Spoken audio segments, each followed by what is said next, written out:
ஹல்லேலூயா. நமது ஆராதனைக்காக கண்களை மூடி கர்த்தரை நோக்கி ஒரு விஷயத்தை பார்ப்போம். எங்கள் நேசிக்கிற எங்கள் நல்ல தகப்பனே, இந்த வேலைக்காக நாங்கள் துதிக்கிறோம் ராஜா. இந்த நல்ல குளுமையான வேலை எங்களை கொடுத்தபடினால் நமக்கு நன்றி அப்பா. எங்களுக்கு தேவையான தண்ணீரை நீர் தந்து கொண்டு இருக்கிறீர்.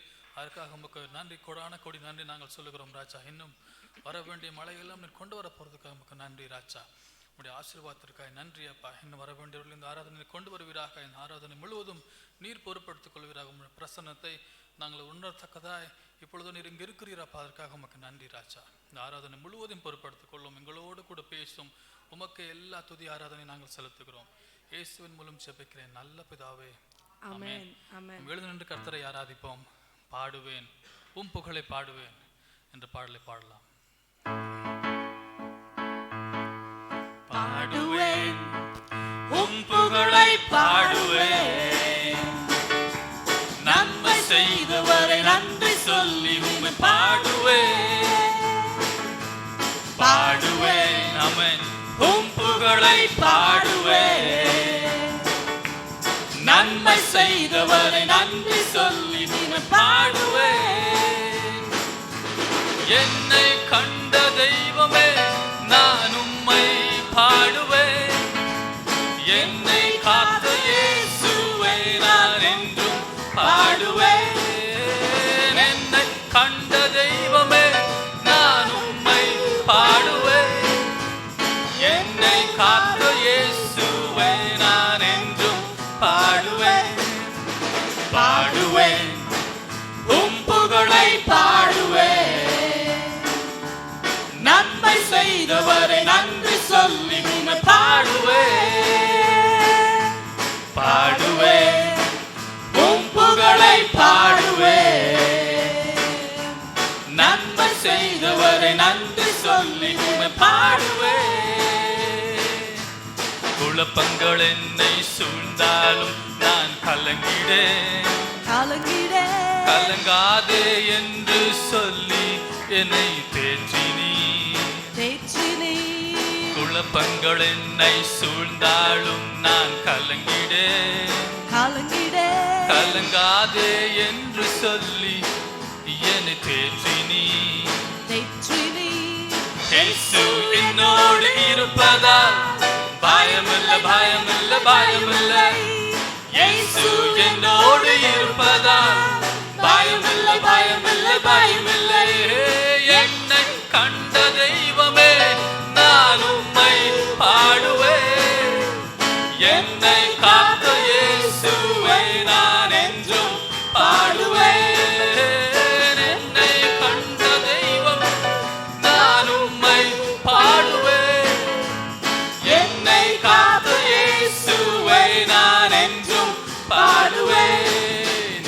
பாடுவேன் ஆமென் உம் புகழை பாடுவேன், நன்மை செய்தவரை நன்றி சொல்லி உம்மை பாடுவேன்.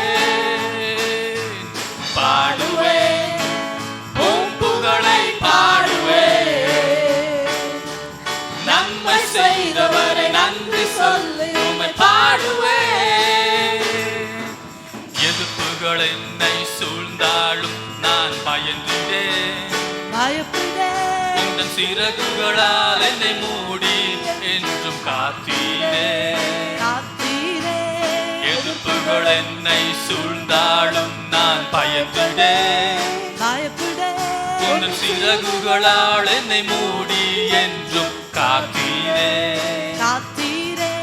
இயேசு என்னோடு இருப்பதால் பயமில்லை, பயமில்லை, பயமில்லை. ஆமென் இயேசு என்னோடு இருப்பதால் பயமில்லை, பயமில்லை, பயமில்லை. என்னை கண்ட தெய்வமே நான் உம்மை பாடுவேன், என்னை காத்த இயேசுவை நான் என்றும் பாடுவேன்.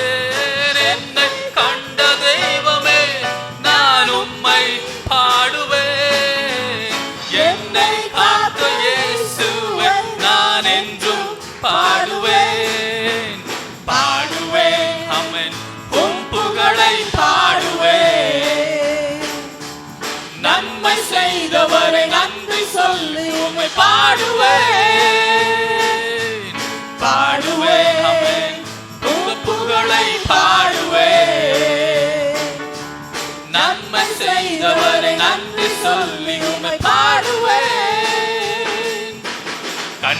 கண்ணீரின் பள்ளத்தாக்கில் நடந்தாலும் நான் பயந்திடேன். என் கண்ணீரை களிப்பாகவே அவர் மாற்றினார். கண்ணீரின் பள்ளத்தாக்கில் நடந்தாலும் நான் பயந்திடேன். என் கண்ணீரை களிப்பாகவே நீர் மாற்றினீர். இயேசு என்னோடு இருப்பதால் ஆமென். பயமில்லை, பயமில்லை, பயமில்லை. என் இயேசு என்னோடு இருப்பதால் எனக்கு பயமில்லை, பயமில்லை, பயமில்லை. என்னை கண்ட தெய்வமே நான் உம்மை பாடுவேன். என்னை காத்த இயேசுவே நான் என்றும் பாடுவேன். என்னை கண்ட தெய்வமே நான் உம்மை பாடுவேன். என்னை காத்த இயேசுவே நான் என்றும் பாடுவேன். என்னை கண்ட தெய்வமே நான் உம்மை பாடுவேன். என்னை காத்த இயேசுவே நான் என்றும் பாடுவேன். என்னை கண்ட தெய்வமே நான் உம்மை பாடுவேன்.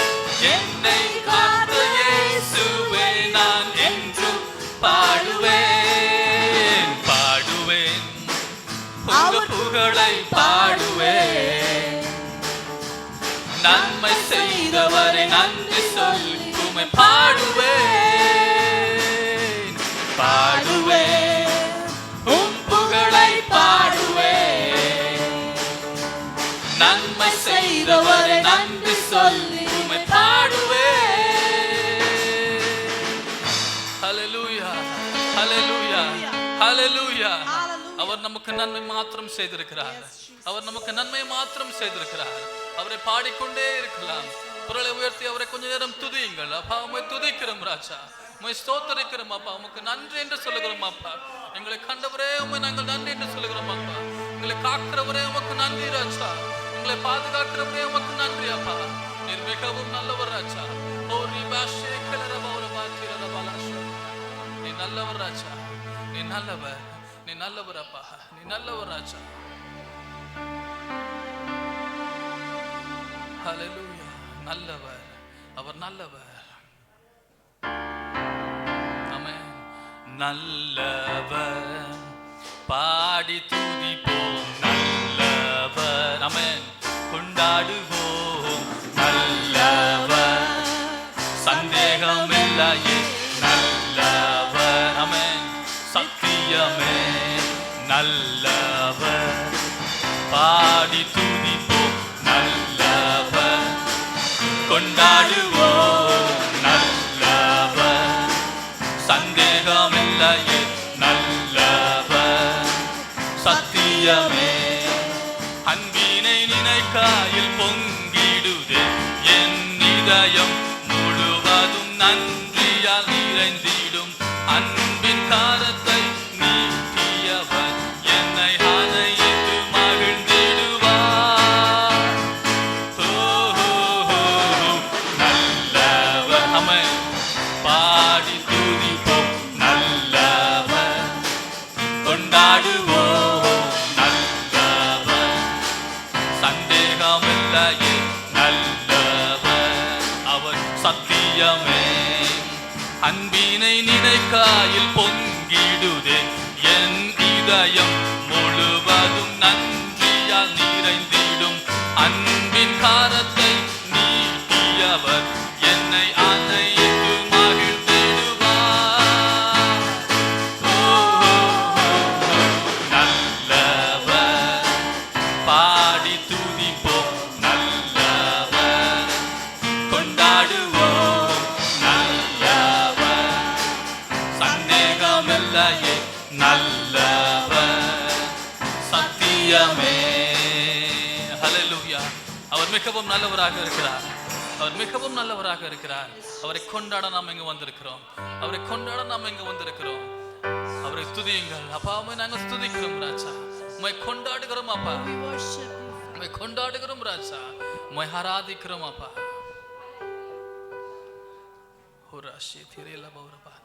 கொண்டாடுவோம் ஆமென். கொண்டாடுவோம் கர்த்தரின் ஜெயம் கொண்டாடுவோம். கரங்களை தட்டி பாடுவோம். கொண்டாடுவோம் கொண்டாடுவோம் கர்த்தரின் ஜெயம் கொண்டாடுவோம். கொண்டாடுவோம் கொண்டாடுவோம் கொண்டாடுங்கள். ஆமென். கர்த்தரின் ஜெயம் கொண்டாடுங்கள் கொண்டாடுங்கள் கொண்டாடுங்கள். கர்த்தரின் ஜெயம் கொண்டாடுங்கள். இன்னும் அவர் வல்லமை செய்திட்டார். ஆமென். இன்னும் அவர் வல்லமை செய்திட்டார். இன்னும் அவர் வல்லமை செய்திட்டார். கர்த்தரின் ஜெயம் கொண்டாடுங்கள் கொண்டாடுங்கள் கொண்டாடுங்கள். கர்த்தரின் ஜெயம் கொண்டாடுங்கள். ஆமென். கொண்டாடுங்கள் கொண்டாடுங்கள். கர்த்தரின் ஜெயம் கொண்டாடுங்கள். இன்னும் அவர் வல்லமை செய்திட்டார். அவர் இன்னும் அவர் வல்லமை செய்திட்டார். இன்னும் அவர் வல்லமை செய்திட்டார். அவர் கர்த்தரின் ஜெயம் கொண்டாடுங்கள். ஹல்லேலூயா ஹல்லேலூயா. கர்த்தர் ஜெயத்தை தருகிறவராய் இருக்கிறார். அவர் எப்பொழுதும் ஜெயத்தை தருகிறவராய் இருக்கிறார். அவரை கொண்டாடுவோம் அவரை கொண்டாடுவோம் அவரை துதிப்போம் அவரை துதிப்போம். ஊரவாசியே கலபரபாத்திரா. உம்முடைய பாதத்திலே நாங்கள் வருகிறோம் ராஜா. உம்மை கொண்டாடுகிறோம் அப்பா. உம்மை உயர்த்துகிறோம் ராஜா. நீர் மிகவும் நல்லவர் அப்பா. ஒரு ஏசியரபாலியாத்திரா. உம்முடைய பாதத்திலே நாங்கள் வருகிறோம் அப்பா. உம் அண்டைக்கு நாங்கள் வருகிறோம் ராஜா. நீர் எல்லாவற்றையும் பார்த்துக் கொள்வீர். நீர் எல்லாவற்றையும் பார்த்துக் கொள்வீர் அப்பா. நீர் நல்லவராகவே இருக்கிறீர் அப்பா. We worship you Lord. உம்மை ஆராதிக்கிறோம் ராஜா. உம்மை ஆராதிக்கிறோம். வந்தேன் உம்மிடம். நீர் நல்லவர் ராஜா.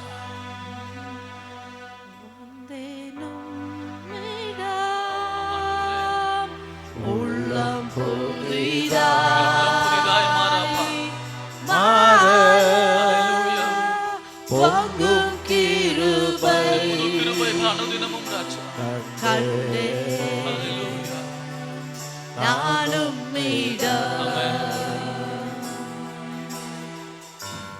தேவா உனதே எந்தன் பலவி நாம் எல்லாம் அகற்றப்படுமே. அன்பின் வல்லமையா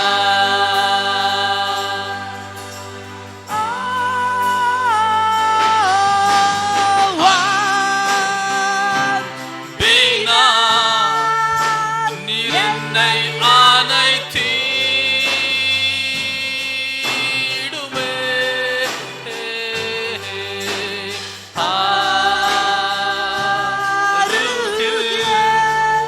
என்னை சேர்த்து கொள்ளுமே.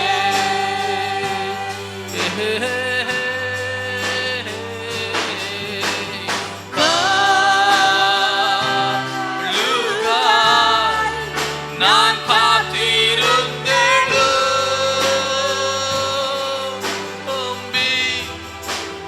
வானில் பரப்பே தூய ஆவியின் செல்ல அன்பின் வல்லமையா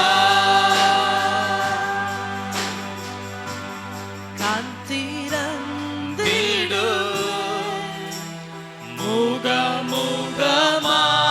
முகமுகமாய் காண்பேன் அன்பின் அறிவு என்னிலே உள்ளதா. ஆமென். சிந்தை மாற்றிடும் உந்தன் சித்தம் காண ஒவ்வொரு நாளும்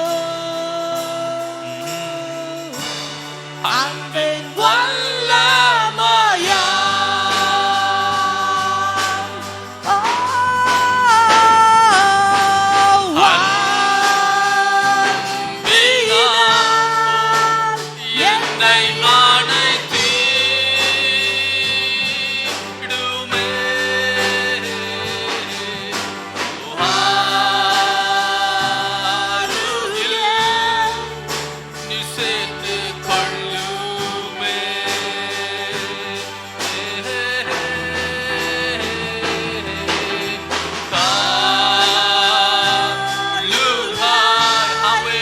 நான் காத்திருந்தேழும்பி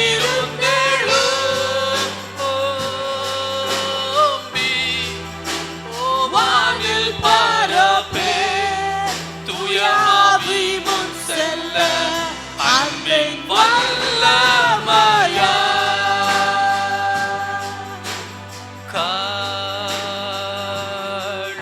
கழுகாய் நான் காத்திருந்தேழும்பி வானில் பரப்பே தூய ஆவி முன் செல்ல அன்பின் வல்லமையா.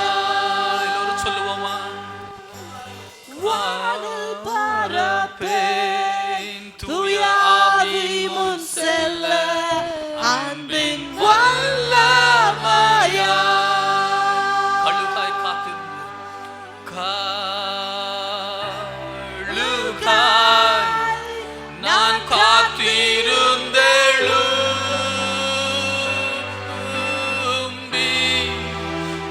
வானில் பரப்பே தூய ஆவி முன் செல்ல அன்பின் வல்லமையா. ஆமென். ஓ வானில் பரப்பே தூய ஆவி முன் செல்ல அன்பின் வல்லமையா. Hallelujah. Hallelujah. And I Hallelujah. will soar with you as your spirit leads me on by the power of your love.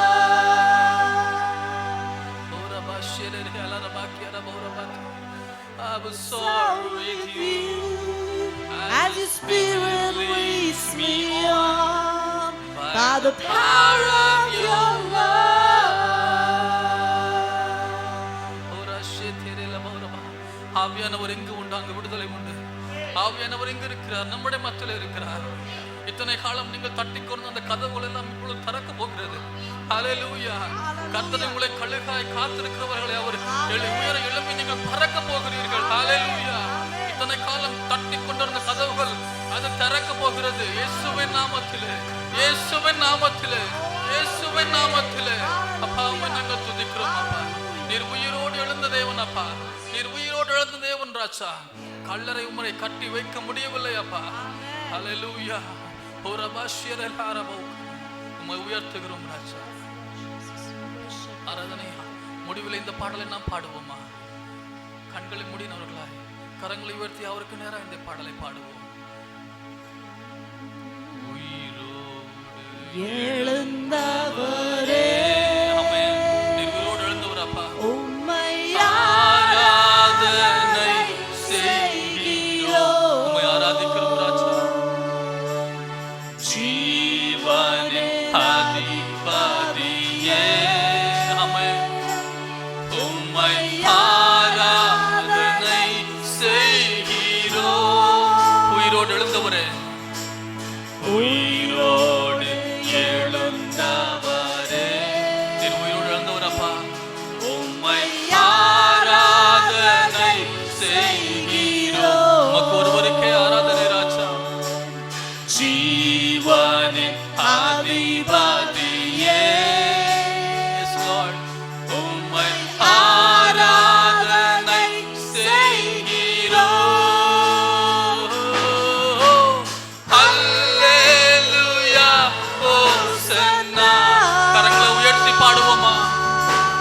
ஹல்லேலூயா, ஹோசன்னா. நீர் பெரியவர் ராஜா. ஹல்லேலூயா, ஹோசன்னா.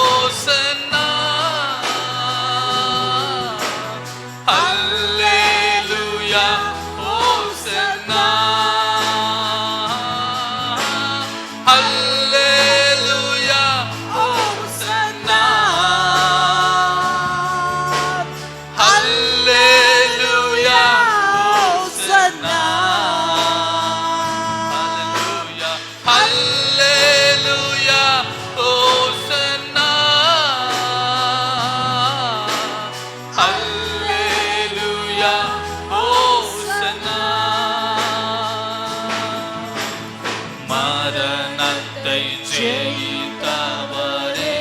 ஆமென். நீர் மரணத்தை ஜெயித்தீரப்பா. உம்மை ஆராதனை செய்கிறோம். உமக்கு ஒருவருக்கே ஆராதனை ராஜா. பாதாளம் வென்றவரே. உம்மை ஆராதனை செய்கிறோம். மரணத்தை வென்றவரே, மரணத்தை ஜெயித்தவரே. உம்மை ஆராதிக்கிறோம் அப்பா. உம்மை ஆராதனை செய்கிறோம். பாதாளம் வென்றவரே. உம்மை ஆராதனை செய்கிறோம். அல்லேலூயா, ஹோசன்னா. அல்லேலூயா, அல்லேலூயா, ஹோசன்னா. அல்லேலூயா, ஹோசன்னா. அல்லேலூயா, ஹோசன்னா. அல்லேலூயா, ஹோசன்னா. அல்லேலூயா, ஹோசன்னா. அல்லேலூயா, ஹோசன்னா. அல்லேலூயா, ஹோசன்னா. ஹல்லேலூயா. உம்மையே நாங்கள் துதிக்கிறோம் அப்பா. உமக்கு எல்லா துதிகன மகிமை நாங்கள் செலுத்துகிறோம் ராஜா. நீர் மிகவும் நல்லவர் அப்பா. நீர் மிகவும் நல்லவர் ராஜா. உம்மை ஆராதிக்கிறோம். உமக்கு ஓசன்னா என்று நாங்கள் சொல்லுகிறோம் அப்பா. தாவீதின் குமாரனுக்கு ஓசன்னா என்று நாங்கள் சொல்லுகிறோம் ராஜா.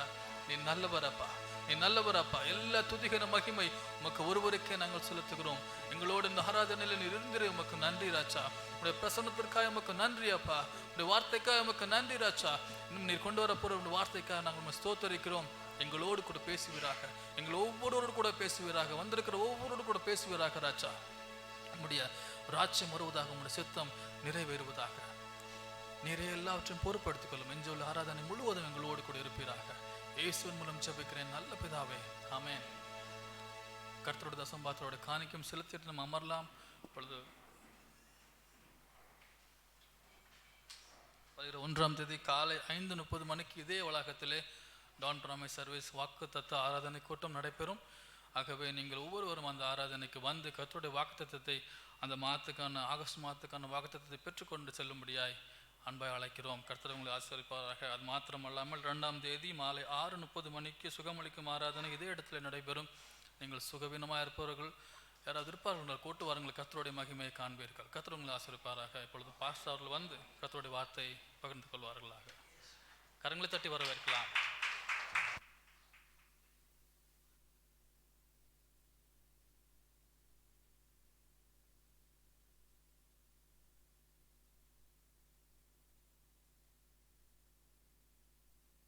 உங்களை வாழ்த்துகிறோம். அல்லேலூயா. கர்த்தர் நல்லவர், அவர் கிருபை என்றும் உள்ளது. ஆமென். கர்த்தரை நான் ருசி பார்த்து கொண்டிருக்கிறேன் என்று எத்தனை பேர் சொல்ல முடியும்? ஆமென். ருசித்து பார், கர்த்தர் நல்லவர். ஆமென்.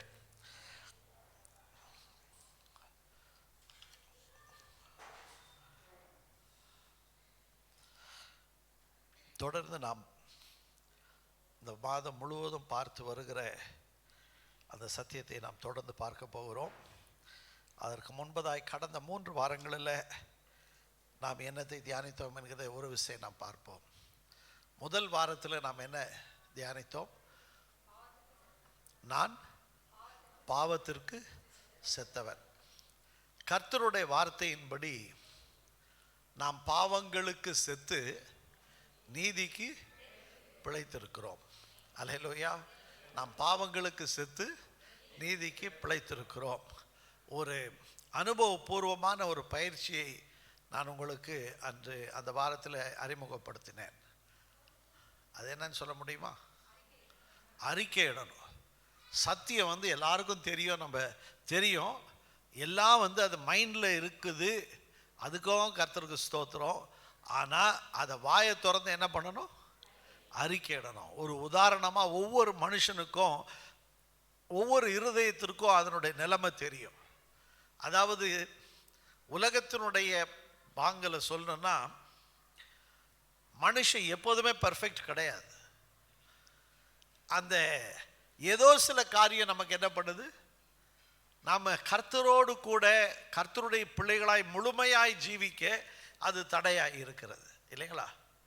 அது கோபமாக இருக்கலாம், மூர்க்கமாக இருக்கலாம், இல்லைன்னா பல கவலையாக இருக்கலாம், பலவிதமான காரியங்கள். அப்போது அதை நம்ம என்ன பண்ணணும்? ஒவ்வொரு முறையும் நமக்கு அந்த உணர்வுகள் எழும்பி வரும்போது நம்ம என்ன சொல்லணும்? என்ன அறிக்கையிடணும்? ஆண்டவரவே கிடையாது, கர்த்தர் செய்கிறதெல்லாம் செஞ்சு முடிச்சிட்டாரு. நான் கோபத்துக்கு செத்தவன். ஆமென். ஏன்னா நான் இயேசுனுடைய ரத்தத்தில் கழுவப்பட்டிருக்கிறபடினால நான் கோபத்துக்கு செத்தவன். ஆமென். அல்லேலூயா. இதுதான் முதல் வாரம் பார்த்தோம். ஐ எம் டெட் டு சின். நான் பாவத்திற்கு செத்தவன். அது எந்த விதமாக பாவம்னா என்னன்னு அந்த வாரத்தில் நான் எக்ஸ்பிளைன் பண்ணேன். அதாவது மனுஷனுடைய சிந்தையில் இது சின்ன பாவம், இது பெரிய பாவம், அது 2 சர்க்கிள் நான் சொன்னேன். அதாவது நடுவில் தான் கருப்பு, மற்ற எல்லாம் கொஞ்சம் கொஞ்சமாக கிரே ஏரியா, கருப்பும் வெள்ளையும் கலந்து, அது உலகத்தினுடைய நியாது. ஆனால் கர்த்தருடைய பட்டியலில் எப்படி இருக்கு? கருப்புனா கருப்பு, வெள்ளைனா வெள்ளை. இது 2த்துக்கும் நடுவில் சாம்பல் நிலமான, அதாவது ஆங்கிலத்தில் சொல்லுவாங்க கிரே ஏரியாவே கிடையாது. ஆனால் இன்று அநேக கிறிஸ்தவர்கள் அந்த கிரே ஏரியாவில் தான் இருக்கிறாங்க இல்லைங்களா? ஞாயிற்றுக்கிழமை ஒரு வேஷம், திங்கக்கிழமை ஒரு வேஷம், அப்படி கிடையாது. அதனால தான் வேதம் சொல்லுகிறது, வேஷமாகவே மனுஷன் திரிகிறான், விருதாவாகவே மனுஷன் அலைகிறான், வேஷமாகவே திரிகிறான். ஆமேன். இன்று காலையில் எத்தனை பேர் நம்ம வேஷம் போட்டுக்கிட்டு வரல? ஒருத்தர் 2 பேர் தானா? ஆமாம். முகம் முடியெல்லாம் கழட்டி வச்சிடணும். ஆமேன். அல்லேலூயா. ஆமேன். அதாவது நாம் பாவங்களுக்கு செத்தவர்கள். அதை நம்ம அறிக்கை செய்யும் போது தான் அந்த பாவத்தின் பேரில் உங்களால் வந்து ஜெயத்தை எடுக்க முடியும். ஒரு உதாரணத்துக்கு எல்லாத்துக்கும் கவலைப்படுறோன்னு வச்சுங்க, அதுக்கு நம்ம வந்து நீதி நியாயம்லாம் சொல்லலாம். நான் எப்படிங்க கவலைப்படாத இருக்கிறது எல்லாம் சொல்லலாம். பாவம் செய்கிற எல்லாருமே உலகத்தில் அந்தந்த பாவத்துக்கு ஒரு ஜஸ்டிஃபிகேஷன் வச்சுருப்பான். அவன் என்றைக்குமே தான் செய்கிறது பாவம்னு சொல்ல மாட்டான். அதனால தான் வேதம் சொல்லுகிறது, அந்த ஒரு மனுஷன் வந்து அவனுடைய பார்வையில் அவன் செய்கிறதெல்லாம் அவனுக்கு செம்மையாக இருக்குது, ஆனால் கர்த்தருக்கு செம்மையாக இல்லை. அல்லேலூயா. எனவே நம்மோடு கூட இந்த பாவம் என்கிற காரியம் இருக்கக்கூடாது. பாவத்திற்கு நாம் செத்தவர்களாக இருக்கிறோம். அல்லேலூயா. ஆமென். அடுத்து 2வது வாரம் என்ன பார்த்தோம்? பாவத்தின் விளைவுகள். ஏன்னா பாவத்தின் சம்பளம் மரணம்னு எல்லாருக்கும் தெரியும். ஆனால் அந்த பாவம் வந்து பாவத்திலே ஒரு மனுஷன் மறிச்சானா அவன் எங்கே போக போகிறான்? நரகத்துக்கு போக போகிறான்னு தெரியும் இல்லைங்களா? ஆனால் இந்த உலகத்திலேயே கிறிஸ்தவர்களாய் நாம் வாழ்ந்தாலும் கூட, அதாவது பாவம் என்கிற ஒரு காரியம் நம்முடைய வாழ்வில் குடியிருக்கும் என்றால் அதனால சில விளைவுகளை நாம் சந்திக்க வேண்டியது வரும். ஆமீன். இந்த உலகத்திலேயே நம்ம கர்த்தருடைய மோட்சத்தையும் நம்ம அனுபவிக்கலாம், ஒரு பகுதியை அனுபவிக்கலாம். இந்த உலகத்திலேயே நரகத்தினுடைய ஒரு பகுதியை நம்ம அனுபவிக்கலாம். எத்தனை முறை மக்கள் சொல்றாங்க, என் வீடு ஒரே நரகமாக இருக்குது, அப்படி சொல்ற கேள்விப்பட்டிருக்கீங்களா? அதுதான் நம்ம 2வது வாரம் பார்த்தோம், கான்சிக்வன்சஸ் ஆஃப் சின். பாவம் வந்து என்றைக்குமே மனுஷனை வாழ விடாது. அது வெளியரங்கமான பாவமாக இருந்தாலும் சரி, அது ரகசியமான பாவமாக இருந்தாலும் சரி, அதனுடைய விளைவு, the net consequence of sin is that it will never allow a man to live. ஒரு மனுஷனை நிம்மதியாக வாழ விடவே விடாது. அதனால தான் மனுஷன் சிம்பிளாக சொல்லுவான், நிம்மதியே இல்லைன்ட்டு. ஆனால் நிம்மதி இல்லாததுக்கு யார் காரணம்? பாவம் தான் காரணம். அல்லேலூயா. மூன்றாவது, போன வாரம் ஸ்ட்ராங் ஹோல்ட், பலத்த அரண் அப்படிங்கிறதுல முதல் பகுதியை பார்த்தோம். நீதிமொழிகள் 4:23 அடிப்படையாக வைத்து பார்த்தோம். எல்லா காவலோடும் உன்னுடைய இருதயத்தை நீ காத்துக்கொள், அதனிடத்திலிருந்து என்ன வரும்? ஜீவ ஊற்று புறப்படும். ஜீவன் ஊற்று. அல்லேலூயா. லைஃப் கிவிங் ஃப்ளோ அது எங்க இருக்கு? நம்முடைய இருதயத்தில் தான் இருக்கு, நம்முடைய சிந்தையிலே தான் இருக்கு. அந்த இருதயம் என்று மொழிபெயர்க்கப்பட்டிருக்கிறது, ஹார்ட் என்று மொழிபெயர்க்கப்பட்டிருக்கிறது. கடந்த வாரத்தில் பார்த்தோம், அது நம்முடைய ஆத்துமா. மனுஷன் ஆவியாய் இருக்கிறான், அவன் ஆத்துமத்தை உடையவனாய் இருக்கிறான், அவன் இந்த சரீரத்தில் வசிக்கிறான். ஆமென். ஆவி சரீரம் இல்லாமல் உயிர் வாழ முடியும், ஆனால் ஆவி இல்லாமல் இந்த சரீரம் உயிர் வாழாது. காரணம் என்ன தெரியுமா? நம்முடைய ஆவியை தங்குவதற்காகத்தான் இந்த சரீரம் உருவாக்கப்பட்டது. அதனால தான் இந்த ஆவியை விட்டு போன உடனே மனுஷன் என்ன பண்ணாலும் அந்த சரீரத்தை என்ன பண்ணி ஆகணும்? எங்கிருந்து எடுக்கப்பட்டதோ அங்கே கொண்டு போய் வச்சாகணும். அல்லேலூயா. ஏனென்றால் அந்த சரீரத்துடைய பர்பஸ் முடிஞ்சு போகுது. நம்ம பல சமயத்தில் அந்த சரீரத்தில் தான் மனுஷன் இருக்கிறான்னு யோசிச்சுட்டு இருக்கிறோம். மனுஷனுடைய சரீரம் மனுஷன் அல்ல, மனிதன் ஆவியாய் இருக்கிறான், அவன் ஆத்துமத்தை உடையவனாய் இருக்கிறான். அல்லேலூயா. அதனால தான் ரட்சிப்பை குறித்து பேசும்போது சரீரம் ஆத்துமாக்களை குறித்து பேசுகிறது. ஆமென். என் ஆத்துமாவே கர்த்தரை ஸ்தோத்திரி என்றால் எனக்குள்ளாக இருக்கிற அந்த மூன்று, அதாவது ஆவி, ஆத்துமா, சரீரம். நம்முடைய ஆவி எப்போதும் கர்த்தரோடு கூட, நான் விசுவாசிகளை குறித்து பேசிக்கொண்டிருக்கிறேன், நம்முடைய ஆவி எப்போதும் கர்த்தரோடு கூட இருக்க அது விளைகிறது, விரும்புகிறது. ஆனால் நம்முடைய ஆத்துமத்திற்கு நம்ம சொல்லி கொடுக்கணும். ஏன்னா 2 கொரிந்தியர் 5:16-17 என்ன வாசிக்கிறோம்? ஒருவன் கிறிஸ்துவுக்குள் இருந்தால் அவன் எப்படி இருக்கிறான்? அவன் புதிய சிருஷ்டியாய் இருக்கிறான். அவனுக்கு அவனுக்குள்ள ஒரு புதிய அனுபவம் ஏற்படுகிறது. அந்த புதிய அனுபவம், அதாவது பழையவைகள் எல்லாம் ஒளிந்து போயின, எல்லாம் புதிதாயின. ஆனா உலகம் மாறுறதில்லை, நம்முடைய சரீரமும் மாறுறதில்லை, ஆவியில் ஒரு மாற்றம் வந்திருக்கு. பழையவைகள் இல்லை என்றால் என்ன?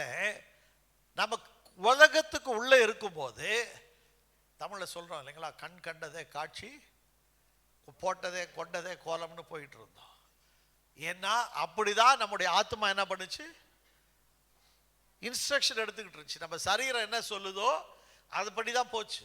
ஆனால் இப்போ என்ன புதிதாச்சு? நம்முடைய ஆவி புதிதானது. அந்த ஆவி தான் ஆத்மாவை கட்டுப்படுத்தணும். ஆனால் அந்த ஆத்மா அவ்வளோ சீக்கிரம் கட்டுப்படாது. அல்லேலூயா. பாருங்க, எல்லாம் என்னுடையதுன்னோ. அதனால தான் சங்கீதக்காரன் சொன்னா, ஆத்துமாவே கர்த்தரை ஸ்தோத்திரி, என் முழு உள்ளமே அவருடைய பரிசுத்த நாமத்தை ஸ்தோத்திரி, என் ஆத்துமாவே அவர். அப்படின்னா என்ன அர்த்தம்?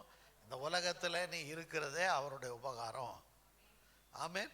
இந்த உலகத்தில் உன்னுடைய ஜீவன், உன்னுடைய ஆயுள், நீ பெற்று அனுபவிக்கிற எல்லாம் அவருடையது. எனவே அவரை நீ உயர்த்து, அவரை நீ மகிமைப்படுத்து என்று அர்த்தம். இதை தான் போன வாரத்தில் இருந்து நம்ம பார்க்குறோம். போன வாரம் ஸ்ட்ராங் ஹோல்ட் பார்ட் 1 பார்த்தோம். அதாவது மனிதனுடைய உணர்வுகள். பல சமயத்தில் நம்ம என்ன பண்ணுறோம்? உணர்வுகள் எல்லாம், நம்ம கிறிஸ்துவனுடைய பிள்ளைகள் ஆயிட்டோம், எனவே நம்முடைய உணர்வுகள் எல்லாம் கர்த்தரால் வழிநடத்தப்படுகிறது என்று நாம் யோசித்துக் கொள்கிறோம். அது தவறு. இந்த வித்தியாசம் இல்லாதபடினால தான் இந்த கிறிஸ்தவ உலகத்தில் எந்த ஒரு காரியத்தையும் சரியாக சொல்லக்கூடிய ஆலோசனைக்காரர்கள் குறைவாக இருக்கிறாங்க. மனுஷன் ஆவியா இருக்கிறான். அவன் இயேசுவை ஏற்றுக்கொண்ட பொழுது அந்த சிறைப்பட்டிருந்த அவனுடைய ஆவி அது விடுவிக்கப்பட்டு பரிசுத்த ஆவியானவருடைய ஒரு நேரடியான ஆளுகையின் கீழே அந்த ஆவி வந்துடுது. ஆனால் சரீரம் எங்க இருக்கு? பூமியில் இருக்கு. கர்த்தரை ஏற்றுக்கொள்வதற்கு முன்னால வரைக்கும் இந்த சரீரம் என்ன சொல்லுச்சோ அப்படிதான் நம்முடைய சிந்தை சிந்தித்தது. இப்ப ஆவி புதிதாகி விட்டது. இப்பதான் நம்ம சரீரத்தினுடைய சரியான ஒரு உபயோகத்தை நம்ம அறிந்திருக்கிறோம். இந்த சரீரம் எது? நம்முடைய ஆவியோடு கூட வாசம் பண்ணுகிற பரிசுத்த ஆவியானவருடைய வீடு. அல்லேலூயா. இதுவரைக்கும் நம்ம இதுதான் நம்பன்னு யோசிச்சுக்கிட்டு இருந்தோம். ஆனா இது எது? நம்முடைய ஆவியை உயிர்ப்பித்த கர்த்தருடைய வீடு. அல்லேலூயா. எனவே ஆனா இந்த புத்தி, இந்த அது ஆத்துமம் என்கிறது 3 காரியத்தை உள்ளடக்கியதா இருக்கிறது. நம்முடைய சிந்தனை, நம்முடைய அதாவது வில் பவர்னு சொல்றோம் இல்லைங்களா, தீர்மானம் பண்ணுகிற ஒரு காரியம் அது. அதற்கு அடுத்து உணர்வு. அல்லேலூயா. இதுல இந்த சாத்தா வந்து இந்த 2 காரியத்தை ரொம்ப ஈஸியா அட்டாக் பண்ணுவான். இதை தான் நம்ம போன வாரத்தில் பார்த்தோம். எனவே எனக்கு ஏற்படுகிற உணர்வுகள் எல்லாம் கர்த்தரால ஏற்பட்டது என்று சொல்லி நம்ம என்ன பண்ணக்கூடாது? எடுத்துக்கூடாது. சில பேர் பாருங்க, கோபப்பட்டுட்டு நான் நல்லதுக்கு தானே கோபப்பட்டேன்னுவாங்க. கோபம் நல்லதா? நல்லதா? இல்லை. நாங்கள் கர்த்தர் கூட தான் கோபப்பட்டார். கர்த்தர் எதுக்கு கோபப்பட்டார்? வார்த்தை நிறைவேறவும் அந்த தேவாலயத்தை பரிசுத்தப்படுத்தவும் அவர் கோபப்பட்டார். நம்ம கோபப்பட்டு என்ன பண்றோம்? இந்த கர்த்தருடைய ஆலயத்தை சீரழிக்கிறோம். கரெக்டா? அல்லேலூயா. கர்த்தருடைய பிள்ளைகளே, இந்த காலை நேரத்தில் நாம் இந்த காரியத்தை தெரிந்து கொள்வது நல்லது. அதனால தான் போன வாரம் 3 வசனங்களை சொன்னேன். அந்த வசனத்தை நம்ம திரும்பி திரும்பி படிக்க போகிறோம். என்ன சொன்னோம்? முதல்ல என்ன சொன்னோம்? சாத்தா என்ன பண்ணுவான்? நம்முடைய சிந்தையில் தான் பேசுவான். ஃபஸ்ட்டு நம்ம சிந்தையை படிப்பதற்கு, சிந்தையை அறிந்து கொள்வதற்கு அவனுக்கு அதிகாரம் இல்லை. ஆனால் நம்முடைய சிந்தையில் அவனால் எண்ணத்தை போட முடியும். ஆனால் கர்த்தர் எங்கே பேசுவார்? நம்முடைய ஆவியில் பேசுவார். யோவான் 6:63 அதான் வாசிக்கிறோம். கர்த்தருடைய வார்த்தைகள் எல்லாம் அவருடைய ஆவியாய் இருக்கிறது. மனிதர்களாகிய நாம் ஆவியாய் இருக்கிறபடினாலே கர்த்தருடைய வார்த்தை நம்மோடு கூட பேசும்போது கர்த்தர் நம்முடைய ஆவியில பேசுறார். அவர் நம்முடைய அதாவது இயர் கேட், நம்முடைய காதுகளின் மூலமாய் நம்ம கேட்கலாம், நம்முடைய கண்களின் மூலமாய் வேதத்தை வாசிக்கலாம், நம்முடைய சிந்தையின் மூலமாய் அது அதாவது நம்முடைய ஆத்துமத்தின் மூலமாய் நம்முடைய ஆவிக்குள்ளா கடந்து செல்லலாம். ஆனால் கர்த்தருடைய சத்தம் முதல்ல எங்க கேட்குது? ஆவியில தான் கேட்குது. அல்லேலூயா, அல்லேலூயா. இதுதான் முதல்ல பார்த்தோம். God speaks to our spirit. கர்த்தர் நம்முடைய ஆவியோடு கூட பேசுகிறார். இரண்டாவது என்ன பார்த்தோம்? ஒருவன் கிறிஸ்துவுக்குள்ளாய் இருந்தால் அவன் புதிய சிருஷ்டியாய் இருக்கிறான். அதுதான் நான் கொஞ்ச நேரத்துக்கு முன்னால சொன்னேன். அவனுடைய பழையவைகள் எல்லாம் ஒழிந்து போயின. பழையவைகள் எல்லாம் என்ன? உலகத்தில் கண்ணு கண்ட விதமோ காது கேட்ட விதமோ எதெல்லாம் அவனுடைய உணர்வுகள் சொல்லிச்சோ அதன்படியாக அவன் நடந்து கொண்டிருந்தான். அது அவனுடைய பழைய வாழ்க்கை. அந்த வாழ்க்கை அவனை எங்கே கொண்டு போவோம்? நரகத்துக்கு கொண்டு போவோம். ஆனால் இப்பொழுது எல்லாம் புதிதாய் நாம் போய் சேரப்போகிற இடம் புதுசு. அவன் வாழ்க்கை, இந்த உலகத்தில் வாழப்போகிற அவனுடைய வாழ்க்கை புதுசு. ஏன்னா கிறிஸ்துவனுடைய ஆவி அவன் பெற்றுக்கொண்டபடியினால அவன் மறு ஜென்மமாகிறான். அதனால தான் வேதம் சொல்லுகிறது, ஒருவன் கிறிஸ்துவுக்குள் பிறந்தால் மறுபடியும் பிறக்கிறான். அல்லேலூயா. அந்த மறு பிறப்புல அவனுடைய ஆவி புதுப்பிக்கப்படுகிறது. ஆனால் அவனுடைய சிந்தையை புதுப்பித்து கொள்ள வேண்டிய தொடர்ச்சியான ஒரு தேவை ஒரு விசுவாசிக்கு கொடுக்கப்பட்டிருக்கிறது. அதை தான் பவுல் 2 கொரிந்தியர் 15வது அதிகாரம் 7வது வசனம் 5வது அதிகாரம் 16வது வசனத்தில் சொல்றார். நான் ஒருவனையும் மாம்சத்தின் படியாய் நான் என்ன பண்றதில்லை, அறிகிறது இல்லை. அப்படின்னா இதுவரைக்கும் நான் மாம்சத்தின் படியாய் எல்லாத்தை குறித்தோ ஒரு பாயிண்ட் ஆஃப் வியூ, எனக்குன்னு ஒரு அபிப்பிராயத்தை வைத்திருந்தேன். ஆனால் இப்பொழுது கர்த்தருடைய அபிப்பிராயமே, பரிசுத்த ஆவியானவருடைய அபிப்பிராயமே என்னுடைய அபிப்பிராயம். அல்லேலூயா, ஆமென். இதான் முக்கியம். மூன்றாவது என்ன பார்த்தோம்? ஆ ஆ அப்போ எல்லாவற்றிலும் வாழ்றது எல்லாருக்கும் இஷ்டம்தான், சுகமாக இருக்கிறது இஷ்டம்தான்.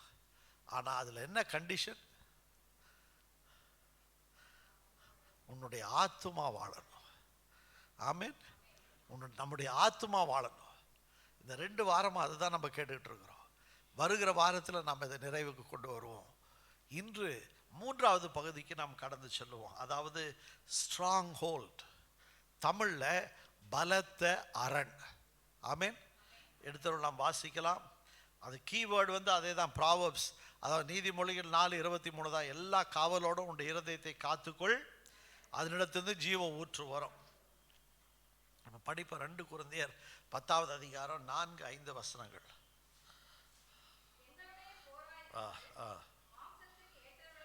இராமல்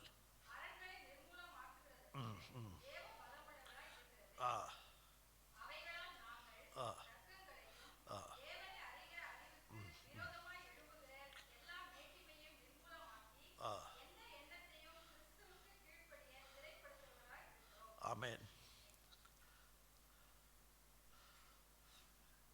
ஸ்ட்ராங் ஹோல்ட் இங்கே எங்கே எந்த வசனத்தில் வந்துச்சு? 4வது வசனத்தில் என்ன சொல்லுது? அரண். அரண்னா என்னது? Strong hold. சாதாரண வார்த்தையில் நீங்கள் சொல்லுங்கள். அரண் என்றால் ஒரு கோட்டையினுடைய சுவர். பழைய காலத்தில் இருக்கிற கோட்டையை பார்த்துருந்தா நமக்கு அது கிளியராக தெரியும். கோட்டை சுவரெல்லாம் 9 இன்ச்சு செங்கல்ல கட்டியிருக்க மாட்டான். அதனுடைய திக்னஸ், அதனுடைய அகலம் எவ்வளோ இருக்கும்? அடி கணக்கில் இருக்கும். அல்லேலூயா. அதுக்கு தான் பேர் அரண். அந்த அரணுக்கு உள்ள யூசுவலாக என்ன இருக்கும்? அரண்மனை இருக்கும். அந்த அரண்மனையில் அறைகள் இருக்கும். அதில் ஒரு முக்கியமான அறையில் ஒரு பெரிய சிங்காசனம் போட்டிருப்பாங்க. அந்த சிங்காசனத்தில் தான் ராஜா அமர்ந்திருப்பார். ஆமென். அப்போ அரண் என்றால் என்ன? பாதுகாப்பு. எதுக்கு பாதுகாப்பு? யார் ராஜா? அந்த வசனத்துக்கு அடிப்படையாக பதில் சொல்றோம். சத்துருவானவன். ஆமென். அப்படித்தானே சொல்லியிருக்காங்க. அரண்களை என்ன பண்ணணும்? நம்ம நிர்மூலமாக்குறோம். இப்போ அந்த ராஜாவை நிர்மூலமாக்கணும்னா முதல்ல என்ன பண்ணுவாங்க? அந்த காலத்தில் அந்த மதில் சுவரை உடைப்பாங்க. ஆமென். மதில் உடைஞ்சதுன்னா, அரண் உடைஞ்சதுன்னா அரண்மனைக்குள்ளாக போகிறது சுலபம். ஆமென். இங்க பாருங்க, எண்ணங்களை குறித்து தான். அதாவது அதனால தான் 5வது வசனத்தில் ஒரு தெளிவாக்கம் வருகிறது. எண்ணங்களை குறித்து தான் சொல்லப்படுகிறது. எண்ணங்களை குறித்து, மனுஷனுடைய சிந்தையில் வருகிற எண்ணங்களை குறித்து தான் சொல்லப்படுது. இதுதான் என்ன பண்ணுது? மனுஷனுடைய சிந்தனையில் அரணை போல இருக்கிறது. அப்போ அந்த அரணுக்குள்ள யார் உட்கார்ந்துருக்கா? சாத்தான் உட்கார்ந்துருக்கான். போன வாரம் அதை தானே பார்ட் 1ல பார்த்தோம். எல்லாம் நம்முடைய உணர்வுன்னு யோசித்துக்கிறோம். அப்படி கிடையாது. அல்லேலூயா. அந்த அரணுக்குள்ளாக அமர்ந்திருப்பது யார்? சாத்தான். சாத்தானா அவனுடைய குட்டி சாத்தான், டீமன்ஸ். ஆமென். இதில் நம்ம அதை தான் தெரிந்து கொள்ள வேண்டும். இந்த ஸ்ட்ராங் ஹோல்டு இல்லைன்றால் இந்த அரண், இதற்கு ஈக்குவலான ஒரு வார்த்தை பழைய ஏற்பாட்டில் ஹை பிளேசஸ். அதனால தான் அதே வார்த்தையை இங்கே புதிய ஏற்பாட்டில் சொல்லியிருக்கிறாங்க. எக்ஸால்டட் இட் செல்ஃப் ஐ. 5வது வசனத்தை படிங்க.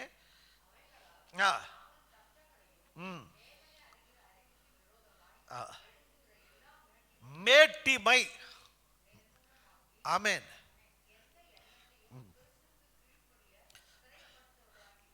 சொல்லுங்க, வாய் திறந்து சொல்லுங்க. மேட்டிமை. மேட்டிமை. இதற்கு பழைய ஏற்பாட்டில் மேடைகள் என்று போடப்பட்டிருக்கிறது.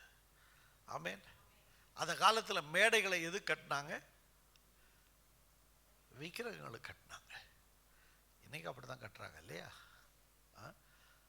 அதனால தான் பழைய ஏற்பாட்டில் கர்த்தருடைய ஜனங்கள், அதாவது மோசேக்கு பின்பதாய் நியாயாதிபதிகள், நியாயாதிபதிகளுக்கு பின்பதாய் ராஜாக்களை கர்த்தர் ஏற்படுத்தின பொழுது அவர்களுக்கு கர்த்தர் கொடுத்த ஒரு மிக முக்கியமான கட்டளை, நீங்கள் என்ன பண்ணணும், ஒரு இடத்துல போய் யுத்தம் பண்ணி அந்த ராஜாவை ஜெயித்து அந்த தேசத்தை நீங்கள் மேற்கொள்ளும் போது முதல்ல நீங்கள் செய்ய வேண்டியது மேடையை உடைக்கணும்.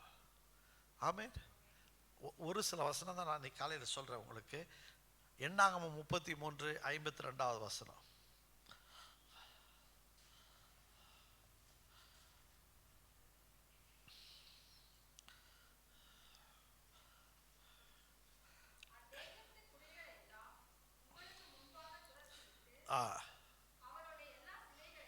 சொல்லுங்க. சிலைகள். சொல்லுங்க, எல்லாரும் சொல்லுங்க. சிலைகள். ரெண்டாவது சொல்லுங்க, விக்கிரகங்கள். மூன்றாவது சொல்லுங்க, மேடைகள். அல்லேலூயா. இது எல்லா இஸ்ரவேல் ராஜாவுக்கும் கொடுக்கப்பட்ட ஒரு கட்டளை. ஆனால் எல்லா ராஜாக்களும் இதை செய்தார்களா? இல்லை. யோசியா என்கிற ராஜா செய்தான், எசேக்கியா என்கிற ராஜா செய்தான். எனவே அவர்களுடைய வாழ்நாட்களில் அவர்களுடைய ராஜ்யபாரம் அமைதியாய் இருந்தது. ஆமென். நம்ம எல்லாருக்கும் தெரிந்த சாலமோன் என்ன பண்ணா? ஹெவன்ல ஆரம்பிச்சான். அவனுடைய ஆரம்பம் எப்படி இருந்துச்சு? சொல்லுங்க. ஹெவன் மாதிரி இருந்துச்சு இல்லைங்களா? கர்த்தர் இடத்துல ஞானத்தை கேட்டான், கர்த்தர் ஞானத்தை கொடுத்தாரு. அவன் என்ன பண்ணான்? நல்லா, அதான் அவனுடைய ராஜ்யபாரத்தில் இல்லாத செல்வம் இல்லை. அவனுடைய ராஜ்யபாரத்தில் அவனை யாரும் எதிர்க்க பயப்பட்டாங்க. எல்லாம் நடந்துகிட்டு இருந்துச்சு. அப்போ வீட்டில் போய் படித்து பாருங்க. 1 ராஜாக்கள் 11வது வசனத்தில் அவன் அநேக பெண்களை விவாகம் பண்ணினா. அது மட்டுமல்ல, அவன் என்ன பண்றான்? அந்தந்த பெண்கள் வழிபட்ட மேடைகளை அவன் கட்டினான். வேதத்தில் இருக்கும், வீட்டில் போய் படிச்சு பாருங்க. 1 ராஜாக்கள் 11வது வசனத்தை. கர்த்தருக்கு அது பிடிக்கவில்லை. எனவே அன்றையிலிருந்து அவனுடைய வாழ்வில் அவனுக்கு பிரச்சனைகள் ஆரம்பித்தது. ஆமென். அவன் இறக்கும் பொழுது சமாதானமாய் சாகவில்லை.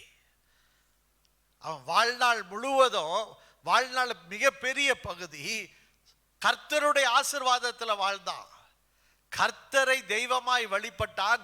எல்லா மேடைகளை அகற்றி ஆசீர்வாதத்தில் வாழ்ந்தான். ஆனால் அவனுடைய கடைசி பகுதி, லேட்டர் ஆஃப் ஹிஸ் லைஃப், அவனே பிரச்சனைகளை அவனுக்கு உண்டாக்கி கொண்டான். கர்த்தர் சொன்னார், நான் தாவீதுக்கு வீட்டில் போய் 1 ராஜாக்கள் 10-11 பேப்பரில் நோட் பண்ணிங்க, வீட்டில் போய் படித்து பாருங்கள். நான் உன்னுடைய அப்பாவுக்கு சொன்னேன், அந்த அவனுடைய சந்ததி என்றென்றைக்கும் நிலை நிற்கோன்னு. ஆனால் நீ என்ன பண்ண? எனக்கு பிடிக்காததெல்லாம் பண்ணிட்ட. அதனால இந்த இஸ்ரவேல் என்னதான் இருந்தாலும் ராஜ்யபாரத்தை கொண்டு எடுக்க மாட்டேன். ஆனால் இந்த இஸ்ரவேலில் ஒரு கோத்திரம் பிரிஞ்சு போயிடும்னாரு, யூதா கோத்திரம். அதுக்கப்புறம் தான் அந்த யூதா பிரிந்து போனது. அது மட்டுமல்ல, இவனை அதுவரை எதிர்க்க யாரும் துணியலை. ஆனால் அதற்கு பிற்பாடு சாலமோனை எதிர்க்க ஆட்கள் ஏற்பட்டார்கள். கடைசி வரையிலும் அவனால் அவனுக்கு எதிராக எழும்பினவனை மேற்கொள்ள முடியவில்லை. எந்த ஒரு படைத்தலைவன் அவனுக்கு எதிராக எழும்பினானோ அவன் ஓடி போயிட்டான் எகிப்துக்கு. சாவர வரைக்கும் அவன் என்ன பண்ணல? திரும்பவும் வரல. ஸோ அவன் வாழ்க்கையில் என்ன நடந்துச்சு சொல்லுங்க? அதற்கு பின்பதாக அவனுடைய ஆசைகள் எதுவும் நிறைவேறவே இல்லை. வேதனையில் தான் அவன் கடைசியில் செத்து போனான். அதனால தான் நான் தெளிவாக சொல்றேன், எங்க ஆரம்பித்தான் இந்த உலக வாழ்க்கையில்? மோட்சத்தில் ஆரம்பிச்சான். இல்லை பிரதர், அதெல்லாம் விட்டுருங்க, பாவத்தெல்லாம் விட்டுருங்க. அதனால தான் பெண் ஆசையில் போய் தான் விக்கிரகத்தில் போய் முடிஞ்சான். விடுங்க, எதுல ஆரம்பிச்சான்? மோட்சத்தில் ஆரம்பிச்சான். எங்க போய் முடிஞ்சான்? நரகத்துக்கு போறதுக்கு முன்னாலே அவனுடைய வாழ்க்கை நரகம் ஆயிடுச்சு. அல்லேலூயா. சாலமோன் வந்து ஒரு சரியான எக்ஸாம்பிள். கர்த்தரால் தெரிந்து கொள்ளப்பட்டவன் தான்.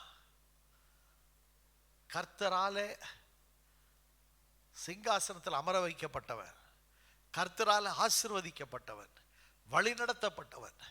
ஆனாலும் அவனுடைய வாழ்க்கையில மேடைகளை அவன் தகர்க்கவில்லை.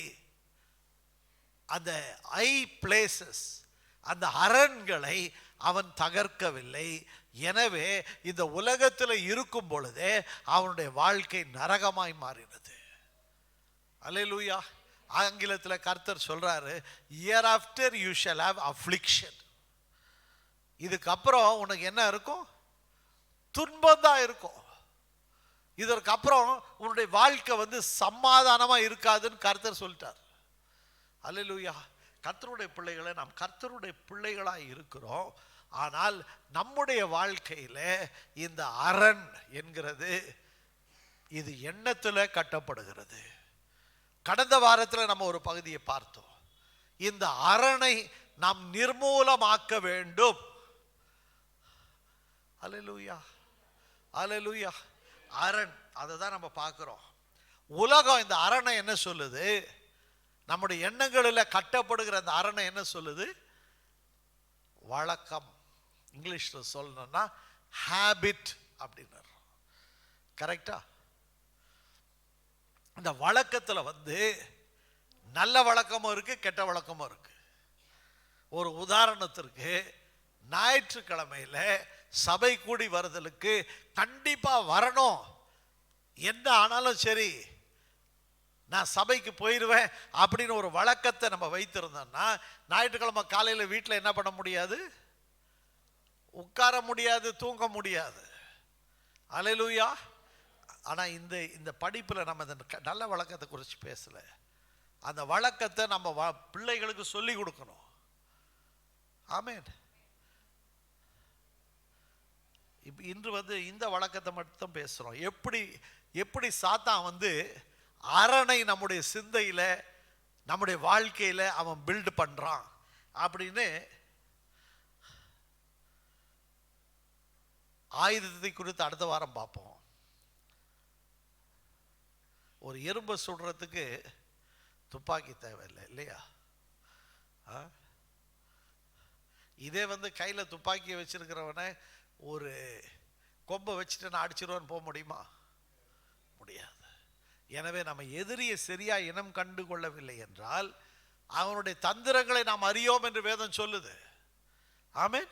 எனவே இந்த காலை நேரத்தில் அந்த தந்திரங்களை மட்டும் நாம் பார்க்க போகிறோம்.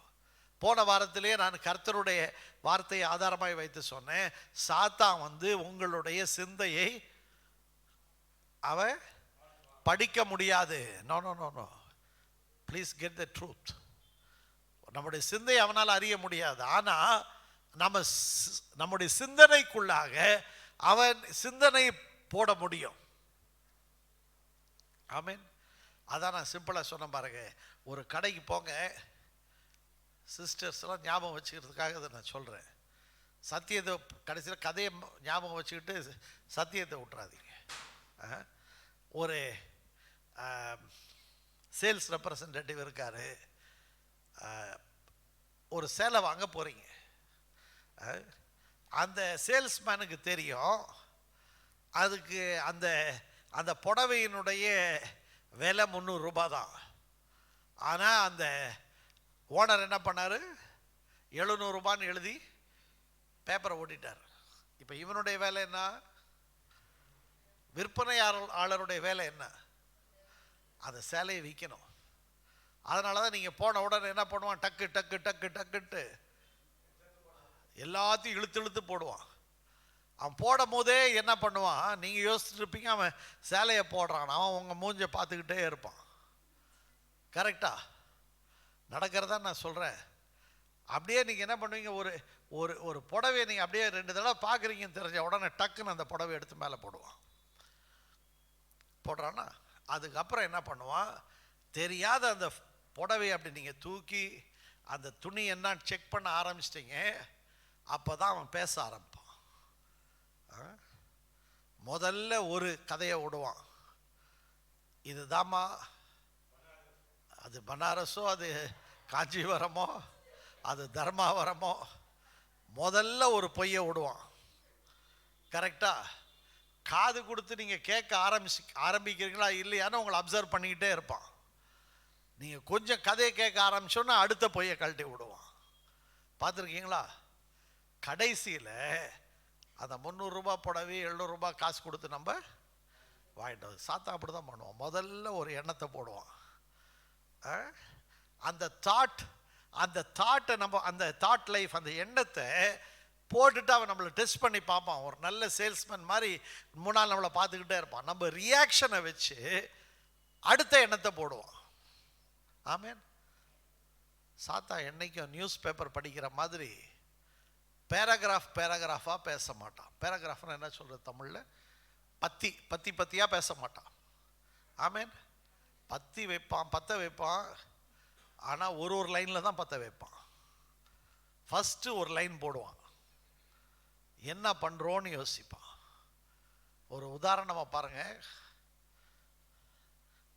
கண்ணாடி முன்னால் நீங்கள் நிற்கிறீங்க, நீனா எவ்வளோ குண்டா இருக்கிற அப்படின்னு ஒரு தாட் போடுவான். கரெக்டா? அதுக்கப்புறம் என்ன போடுவான்? சில பேருக்கு இப்படி அதான் ஆளுக்கு ஏற்ற மாதிரி போடுவான். உன்ன மாதிரி அழகு யாருமே இல்லைன்னுவான். புரியுதா? சில சமயத்தில் பையனுக்கிட்ட போடுவான், நீ ரொம்ப ஸ்மார்ட்டடா அப்படின்ட்டுவான். அவன் அந்த எண்ணத்தை அவன் நம்ம அதை அப்படியே கிரகிச்சுக்கிட்டோன்னு வச்சுங்க, அடுத்து போடுவான், உன்ன மாதிரி ஸ்மார்ட் இந்த உலகத்தில் யாருமே இல்லைன்னு போடுவான். அது செகண்ட் தாட். ஆமேன். சில சமயத்தில் உன்ன மாதிரி பாவப்பட்ட ஜென்மம் இந்த உலகத்தில், உடனே அது என்ன பண்ணுறது, ரொம்ப சூத்திங்காக இருக்குது இல்லைங்களா? உடனே அதை பிடிச்சி கொண்டு இது பாருங்கள், இது நான் விளையாட்டாக சொல்கிறேன், இதுதான் அரண். ஃபஸ்ட்டு யூஆர்னு போடுவான். அதாவது யூஆர் அ பிட்டியபிள் கிரீச்சர், அதாவது நீ பாவப்பட்ட ஜென்மம். அந்த எண்ணத்தை நம்ம திரும்பவும் போட்டுக்கிட்டே இருப்பான். அதாவது குடும்பத்தில் சில பிரச்சனைகள் எல்லாருடைய வாழ்க்கையிலையும் வரும். நம்ம பரலோகத்துக்கு இன்னும் போய் சேரலை. எத்தனை பேருக்கு தெரியும் நம்ம இன்னும் பூமியில் தான் நடக்கிறோன்னு? எத்தனை பேருக்கு தெரியும்? இன்னும் பரலோகம் போகல இல்லையா? ஆனால் பாருங்கள், குடும்பத்தில் ரெகுலராக நடக்கிறது தான் நடக்கும். பத்தியா, நான் அப்போவே சொன்னேன்ல, நீ தான் பாவப்பட்ட ஜென்மோன்னுவான். கரெக்டா? அடுத்து சில பேருக்கு போடுவான், அவனை மட்டும் இன்னைக்கு சொன்னான் பார்த்தியா, அது என்ன பண்ணாத, மன்னிக்காத. முதல்ல போட்டு பார்ப்பான், நம்ம எப்படி ரியாக்ட் பண்ணுறோன்னு பார்ப்பான். ஆமேன். எனக்கு குடும்பங்கள் உடையிறதுக்கு தான் காரணம். உன் மனைவியை மட்டும் நீ என்ன பண்ணாத, மன்னிக்காத. ஆனால் என்ன பண்ணுறது, அடுத்த தாட்டு, வாழ்க்கையை நடத்தி தான் ஆகணும், அவளோட குடும்பம் நடத்தி தான் ஆகணும். இது ரெண்டாவது தாட்டு. அப்புறம் அப்படியே லைனாக போட்டுக்கிட்டே வருவான். அல்லேலூயா. இது என்ன ஆகும்னா, அவன் போடுற எண்ணம் முதல்ல நீன்னு போடுவான். கொஞ்ச நாள் கழிச்சு நம்ம என்ன பண்ணுவோம், என்ன மாதிரி பாவப்பட்ட ஜென்மமே இந்த உலகத்தில் கிடையாதுங்காட்டும். அதுக்கு தான் அவன் வெயிட் பண்ணிக்கிட்டே இருக்கிறான். ஆமேன். என்ன மாதிரி கஷ்டப்படுறவங்க இந்த உலகத்தில் இல்லவே இல்லைன்னுவாங்க. சில பேர் பார்த்துருக்கீங்களா? அவங்க என்னைக்குமே பக்கத்து வீட போய் பார்த்தது இல்லைன்னு அர்த்தம். அல்லேலூயா. அது பாருங்க, ஃபர்ஸ்ட் யூஆர்னு வரும், உன்ன மாதிரி அழகு இல்லவே இல்லைன்னு. அதற்கப்புறம் நான் ரொம்ப அழகாக இருக்கிறேன்னு அந்த அம்மா பெருமைக்குள்ளே வருவாங்க பாருங்க. அதாவது அந்த தாட் யூலேருந்து ஐயா மாறி அது வார்த்தையாக வெளியில் வரும். ஆமீன். அப்புறம் அந்த வார்த்தை அது வெளியில் வரும்போது அதற்கான செயல் வரும். எல்லாத்துலேயும் சாத்தான் இப்படி தான் பழக்கத்தை உண்டாக்குகிறான். ஆமென். அல்லேலூயா. ஒரு சிம்பிளா நான் சொல்றேன் பாருங்க. வேதத்துல ஃபிட் ஆஃப் ரேஜ் அப்படின்னு போட்டிருக்கு ரோமர்ல. மூர்க்கம். மூர்க்கம்னா என்ன? கோபத்துக்கும் மூர்க்கத்துக்கும் என்ன வித்தியாசம் சொல்லுங்க பார்க்கலாம். எல்லா மனுஷனுக்கும் இயல்பா வருகிற உணர்வு கோபம். அந்த கோபத்திலே ஒரு மனுஷன் இருக்கும்போது அது மூர்க்கமா மாறுது. அது எப்படி மாறுது தெரியுமா? முதல்ல பார்க்குறான் மனுஷன், பேசி கீசி பார்க்குறான். பையன்களை நல்லா அப்சர்வ் பண்ணிங்கன்னா தெரியும். முதல்ல என்ன பண்ணுவான், பாப்பா நம்ம சொல்லி ஒன்றும் பிரயோஜனம் இல்லைன்ட்டு இருக்கிற டம்ளரையே தூக்கி பட்டுன்னு கிளை வைப்பான். பார்த்துருக்கீங்களா? அப்புறம் அப்படியே விட்டுட்டீங்கன்னு வச்சுங்க, அப்புறம் பார்ப்பான், ஓஹோ இந்த மாதிரி நம்ம சத்தம் போட்டோம்னா என்ன பண்ணுறாங்க எல்லாரும் திரும்பி பார்க்குறாங்க. அடுத்து என்ன பண்ணுவோம், அடுத்த நாள் அந்த டம்ளரை தூக்கி அப்படி மெதுவாக போடுவான் கீழே. அவன் சொல்கிறத கேட்கலன்னா தூக்கி அடிப்பான் கீழே. கோபத்திலிருந்து அந்த மூர்க்கத்துக்கு அப்படி தான் மாறுறது. ஆமீன். அதே பையன் கொஞ்ச நாள் கழித்து வளர்ந்ததுக்கப்புறம் அவனுக்கே தெரியும், அவன் தான் காசு கொடுத்து வாங்கியிருப்பான். அவனுக்கு தெரியும் அது 10,000 ரூபாய் அவன் தான் கொடுத்து வாங்கியிருக்கான். ஆனாலும் அந்த கோபம் என்ன ஆகுது, வந்த உடனே அதை தூக்கி அவன் வாங்கின டிவி இருக்குல்ல 20,000 ரூபாய்க்கு, அது மேலே தூக்கி அடிப்பான். ஆமேன். அதாவது நான் எதை சொல்றேன்னா, முதல்ல வாலண்டியரா செய்வான். எல்லா பாவமும் அப்படிதான். முதல்ல வாலண்டியரா செய்வான், அதுக்கப்புறம் இன்வாலண்டியரா செய்வான். அதாவது அந்த பாவம் அவன் மேல அந்த எண்ணம், அந்த ஹேபிட்டை வளர்க்குறான் பாருங்க. குடிப்பழக்கம் அப்படிதான் வளருது. நீ எந்த பழக்கமா வேணாலும் வச்சுக்க, முதல்ல மனுஷன் தயங்கி தயங்கி தயங்கி அந்த அதாவது வாலண்டியரா கொஞ்சம் கொஞ்சமா செஞ்சு பார்த்து அதுக்கப்புறம் அது இன்வாலண்டியரா மாறுது. இன்வாலண்டியரிங்ல மாறும்போது அவனுக்கு அது மேல கண்ட்ரோல் இல்லாத போயிடுது. அதுக்கு பேர் தான் அரண். ஆமென். அல்லேலூயா, அல்லேலூயா. இந்த சத்தியத்தை நல்லா தெரிஞ்சுங்க. அநேக எண்ணங்கள் சத்துருவால போடப்பட்டு அந்த எண்ணத்தை உறுதிப்படுத்துவதற்கான மீண்டும் எண்ணங்கள் போடப்பட்டு அந்த எண்ணத்தை விசுவாசிகளே தங்களுடைய வாழ்க்கையில் ஏற்றுக்கொள்கிறார்கள். என்ன பாஸ்டர் பண்றது, என் லைஃபே இப்படி ஆயிடுச்சு, இப்படிதான் நான் இருந்து ஆகணும் அப்படின்னா என்ன அர்த்தம்? அது சாபமான வார்த்தையா இல்ல ஆசீர்வாதமான வார்த்தையா? உன் பேர்ல நீயே என்ன பண்ற, இந்த சாபம் மாறாது நீ அறிக்கை செய்து அந்த சாபத்தை நீ உறுதி செய்து கொள்ளுகிறாய். அப்போ அந்த அரணுக்கு பின்னால யார் உட்கார்ந்திருக்கா? சாத்தான். அல்லேலூயா. வாழ்க்கை மாறும் அப்படின்னு எத்தனை பேர் விசுவாசிக்கிறோம்? ஆமென். அப்போ நம்முடைய எண்ணங்கள் மாற வேண்டும், நம்முடைய பேச்சு மாற வேண்டும், அப்பதான் நம்முடைய செயல்கள் மாறும். அல்லேலூயா. அதனாலதான் வேதம் சொல்லுகிறது நீதிமொழிகள்ல, ஒரு மனுஷன் எப்படி யோசிக்கிறானோ அவன் அப்படியே இருக்கிறான். ஒரு மனுஷன் எப்படி யோசிக்கிறான் அவன் எப்படி இருக்கிறான், அப்படியே இருக்கிறான்.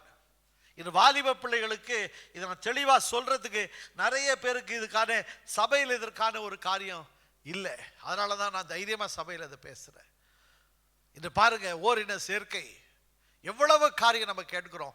இதுக்கெல்லாம் ஒரு ஆரம்பம் எங்கன்னா சத்துருவானவனுடைய அந்த எண்ணம், நம்முடைய இருதயத்தில் போடுகிற எண்ணம். யூதாஸ் காரியோத் இயேசு கிறிஸ்துவோடு கூட அமர்ந்திருந்தான். வேதம் சொல்லுது, பிசாசு அவனுக்குள்ள அந்த எண்ணத்தை போட்டான். போட்ட உடனே அவன் கிளம்பி வெளில போயிட்டான். அல்லேலூயா. அதே விதமாகத்தான் ஒரு சேல்ஸ்மேனை ஞாபகம் வச்சுங்க. முதல்ல ஒரு காரியத்தை பேசுறான், அதுக்கு நம்ம மசிஞ்சு வரோம்னா அடுத்து அதுக்கேற்ற மாதிரி பேசுவான். அல்லேலூயா. கர்த்தருடைய பிள்ளைகளே, இதைத்தான் அறிவியலும் சொல்லுது. உலக ஹேபிட் நோ, அறிவியல் இத பாத்வே இல்லைன்னா வழிபாதைன்றாங்க. அது எப்படின்னா, சிந்தையில தோன்றுகிறது, நம்ம திரும்பவும் திரும்பவும் திரும்பவும் சொல்லி அதை தான் நான் இப்போ எக்ஸ்பிளைன் பண்ணிட்டு இருந்தேன் எவ்வளோ நேரம். முதல்ல அதாவது வாலண்டியராக நம்மளை தெரிந்தெடுத்து செய்த காரியம் கொஞ்ச நாள் கழிச்சு அது நம்ம எப்படி நம்மளை ஆக்கிரமிக்கிறது என்றால் நம்ம அதுக்கப்புறம் கன்ஃபஸ் பண்றோம் இல்லைங்களா? நான் சொல்றது புரியுதா? தயவுசெய்து புரியல கை தூக்க. நான் திரும்ப இன்னும் ஒரு வாரம் கூட எக்ஸ்ட்ரா எடுக்க தயார்.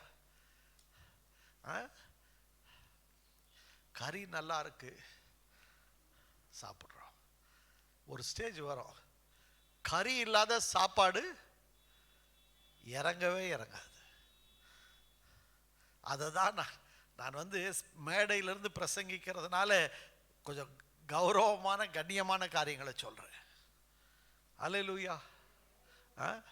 அதாவது நம்முடைய எல்லாருடைய சரீரமும், அதாவது முதல்ல அந்த எண்ணத்தை சாத்தான் போடுறான் இல்லைங்களா? அந்த எண்ணெய் இப்போ கறியே சாப்பிடாதவனுக்கு அவனுக்கு கறியை பற்றி தெரியாத பிரச்சனையே கிடையாது. கரெக்டா? அப்போ இந்த எண்ணம் வந்து அது வாயின் வார்த்தையா வெளிப்படும் போது அது செயலாகுது. அது செயல்பாடு ஆகும் போது என்ன நடக்குதுன்ட்டு சயின்ஸ் என்ன சொல்றாங்கன்னா, they call it as pathways of psychiatry. pathways, வழிப்பாதை. அது நம்ம பேசும்போது நம்முடைய நரம்பு மண்டலம், முதலாவது நம்ம பேசுறது வாய் வழியா வருது, ஆனா நம்முடைய எண்ணத்திலிருந்து நம்ம பேச ஆரம்பிக்கும் போது அந்த செய்தி மற்றவங்க கேட்கும் போது நம்ம முதல்ல கேட்கிறோம். ஆமென்.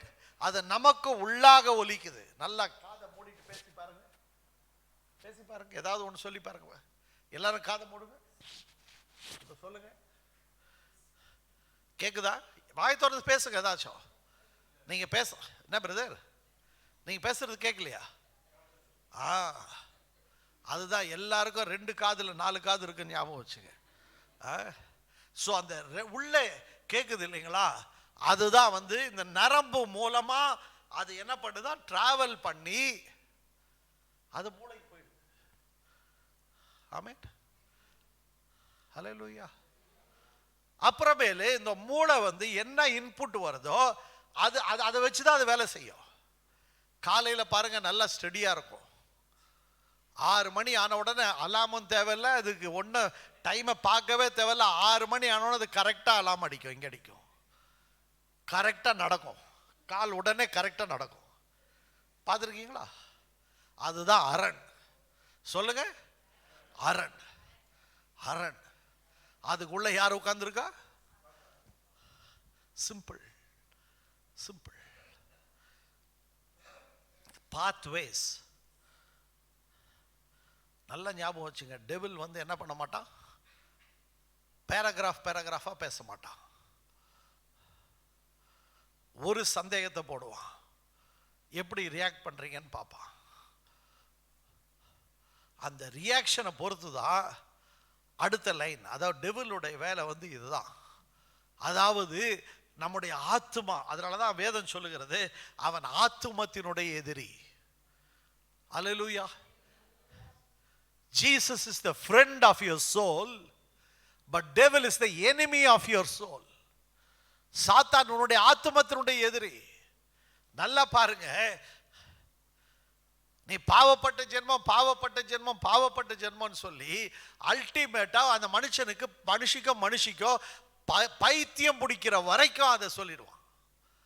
அதை தான் இன்னைக்கு மெடிக்கல் வேர்ல்டு என்ன சொல்லுது, depression, high depression, low depression. போய் ஒரு காலத்தில் தலைவலிக்கு தான் போய் என்ன பண்ணோம், பார்மசியில் போய் மருந்து வாங்கணும். இன்னைக்கு போய் எனக்கு ரொம்ப ஒரு மாதிரி குழப்பமாக இருக்குன்னு போய் கேட்டு பாருங்க, அதுக்கு ஒரு மருந்து கொடுப்பான். That is called depressant tablets. Amen. Hallelujah. கர்த்தருடைய பிள்ளைகள் இந்த காரியத்தை தெரிஞ்சுங்க. நம்ம கர்த்தருடைய பிள்ளைகள் ஆயிட்டோம், நம்ம இயேசு கிறிஸ்துவினுடைய பிள்ளைகள் ஆயிட்டோம்.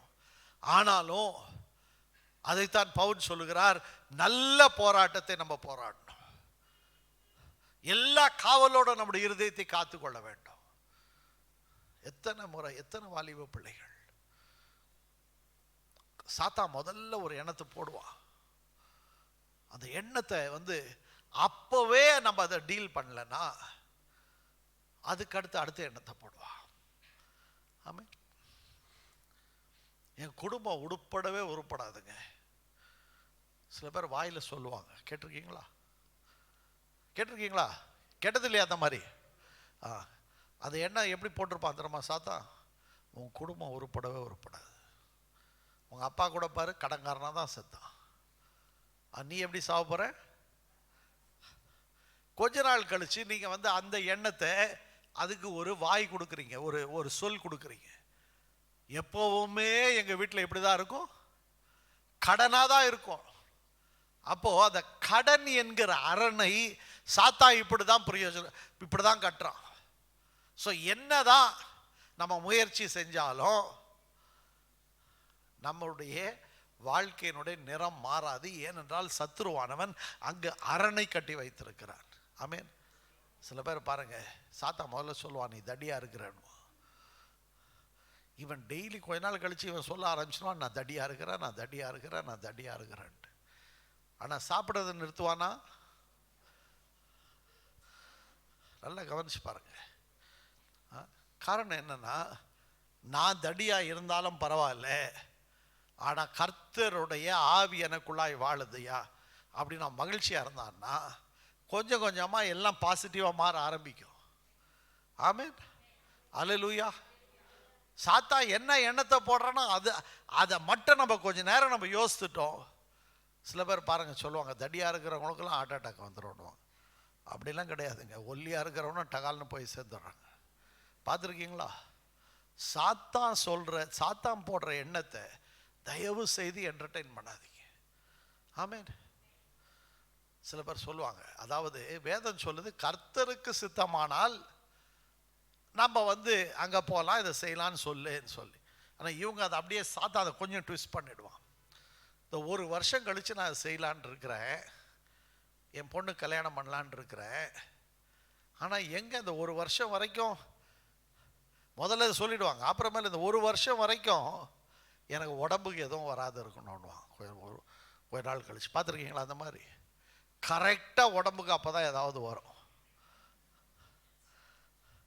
See, I'm explaining the stronghold. அரண் ஒவ்வொரு குடும்பத்திலும் ஒவ்வொரு தனிப்பட்ட வாழ்க்கையிலும் அந்த அரண் இருக்குது. என்னுடைய வாழ்க்கையில் இருந்தது, நம்ம எல்லாருடைய வாழ்க்கையிலும். நம்மளும் இப்போ கொஞ்சம் கவனக்குறைவாக இருந்தோம்னா தொடர்ந்து இந்த அரண்கள் இருந்து கொண்டே இருக்கும். எனவே சத்துருவானவன் அந்த எண்ணத்தை போடும்போதே அதை நம்ம எதிர்க்கணும். ஆமென்.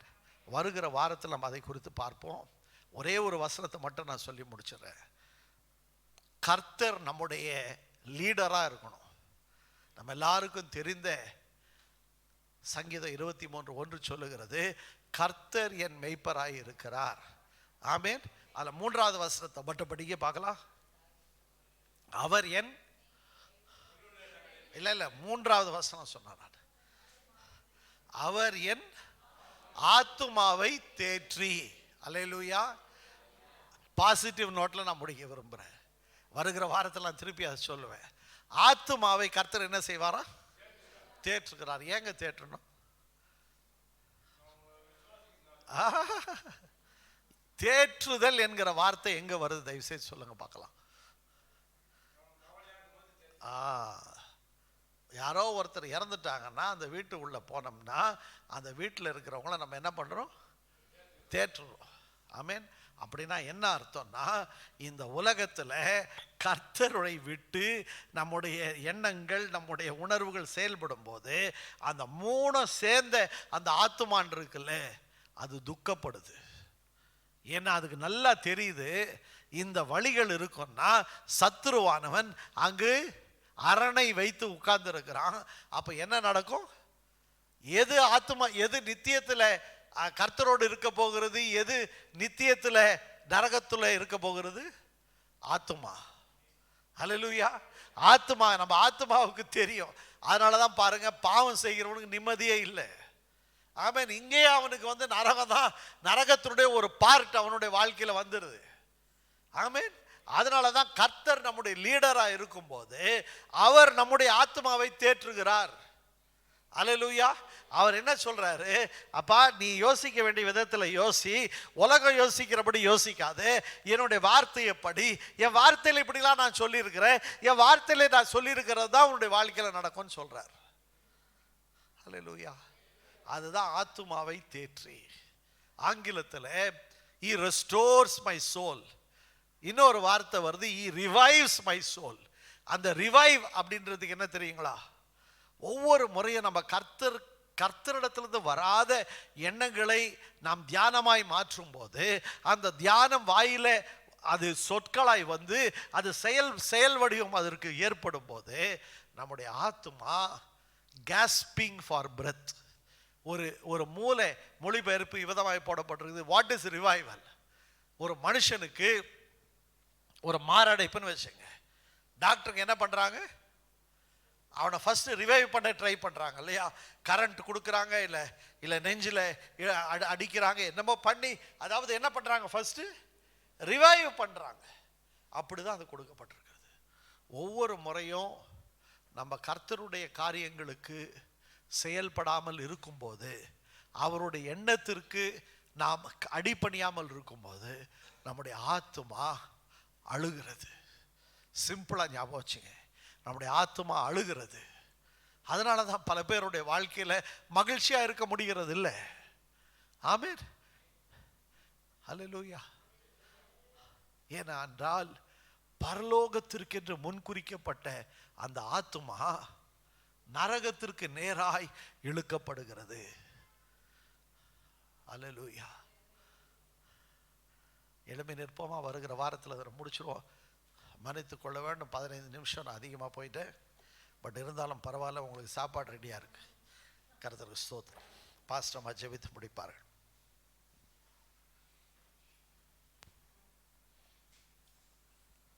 ஹல்லேலூயா. இயேசுவே உம்மை துதிக்கிறோம் அப்பா, உம்மை ஸ்தோத்திரிக்கிறோம் கர்த்தாவே. இயேசுவே இந்த வேளையிலும் கூட எங்களுடைய கர்த்தாவே இயேசுவே சபைக்கு நீர் கர்த்தாவே பேசுகிற வார்த்தைகளுக்காக ஸ்தோத்திரம் ஐயா. தேவனே, நாங்கள் பாவத்துக்கு செத்து நீதிக்கு பிழைத்திருக்கத்தக்கதாக இயேசுவே கர்த்தாவே கிறிஸ்து தாமே எங்களுக்காக நீர் சாபமானீர் ஐயா.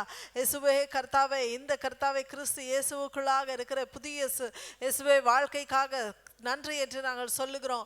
கிறிஸ்து இயேசுவுக்குள்ளாக நாங்கள் புதிய சிருஷ்டியாக இருக்கிறோம் ஐயா. பழையவைகள் எல்லாம் ஒழிந்து போயின, எல்லாம் கர்த்தாவே புதிதாயின ஐயா. எல்லா கர்த்தாவே காவலோடு எங்களுடைய இருதயத்தை காத்துக்கொள்ளத்தக்கதான கிருபை எங்களுக்கு உண்டாய் இருப்பதாக என்று நாங்கள் சொல்லுகிறோம் ஐயா. தேவனே, மேட்டிமைகள் எல்லாம் அகன்று போவதாக. எல்லா விதமான அரண்கள் கர்த்தாவே சத்ருவானவன் வைத்திருக்கிற எல்லா கர்த்தாவே எங்களுடைய ஆத்துமத்திலே கர்த்தாவே எங்களுடைய சிந்தனையிலே தேவனே இயேசுவே வைத்திருக்கிற எல்லா அரண்களும் அகன்று போவதாக இயேசுவின் நாமத்தினாலே என்று சொல்லுகிறோம். தேவனே இயேசுவே, எல்லா விதமான கர்த்தாவே இயேசுவே ஸ்ட்ராங் ஹோல்ஸும் எல்லா கர்த்தாவே இயேசுவே மேடைகளும் அகன்று போவதாக இயேசுவின் நாமத்தினாலே என்று கூறுகிறோம். தேவனே, எல்லா ஹை பிளேசஸ், எல்லா விதமான கர்த்தாவே விக்கிரகத்தின் எல்லா விதமான கர்த்தாவே சத்ருவின் எல்லா மேடைகளும் அகன்று போவதாக இயேசுவின் நாமத்தினாலே என்று கூறுகிறோம் ஐயா. இயேசுவே, எல்லா விதமான படங்கள் அப்பா தேவனே கர்த்தாவே இயேசுவே தேவையில்லாத கர்த்தாவே இயேசுவே கர்த்தாவே படங்கள் அதெல்லாம் அகன்று போவதாக இயேசுவின் நாமத்தினாலே தேவனே, நாங்கள் கர்த்தாவே கர்த்தருக்கென்று ஒரு ஸ்டாண்ட் எடுக்க இயேசுவே, நாங்கள் கேட்ட வார்த்தையின்படியாக நடக்க, எங்களுடைய வீடுகளிலே எங்களுடைய குடும்பத்திலே காணப்படுகிற எல்லா விதமான சத்துருவின் கிரியைகளும் அகன்று போவதாக இயேசுவின் நாமத்தினாலே நாங்களும் அதுக்கேற்ற ஸ்டெப் எடுக்கட்டும் தேவனே. இயேசுவே, வீட்டிலே கர்த்தாவே சுத்திகரிக்கப்பட வேண்டிய காரியங்கள் இருக்கும் என்றால் அதையெல்லாம் கர்த்தாவே சுத்திகரித்து தூக்கி போட இயேசுவே எங்களுக்கு தைரியம் உண்டாய் இருப்பதாக என்று நாங்கள் சொல்லுகிறோம் அப்பா. தேவனே கர்த்தாவே, எங்களுக்கு நீ ஞானத்தை தாரும். தொடர்ந்து கர்த்தருடைய வார்த்தையின்படியாக இயேசுவே கர்த்தாவே நாங்கள் நடக்கத்தக்கதாக இயேசுவே கர்த்தாவே பாவத்துக்கு இயேசுவே செத்தவர்களாய் நாங்கள் இருக்கத்தக்கதாக தொடர்ந்து எங்களை ஒப்பு கொடுத்து நாங்கள் செபிக்கிறோம். நீர் மகிமைப்படும், நீர் மேன்மைப்படும், நீர் உயர்ந்திரும் என்று நாங்கள் சொல்லுகிறோம் ஐயா.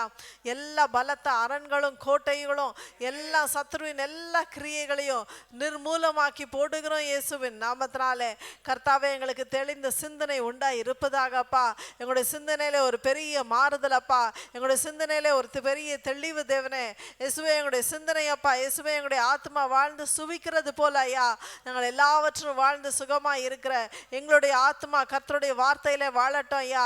எங்களுடைய ஆத்துமா கர்த்தருடைய ஆவியின் பலத்திலே வாழட்டும் தேவனே. எங்களுடைய ஆத்துமா தேவனே கர்த்தருடைய சந்தோஷத்திலும் பரிபூரணத்திலும் வாழுவதாக என்று சொல்லி கர்த்தாவே நாங்கள் இந்த வேளையிலே ஜெபிக்கிறோம். உம்மையே துதிக்கிறோம், ஸ்தோத்திரிக்கிறோம் அப்பா.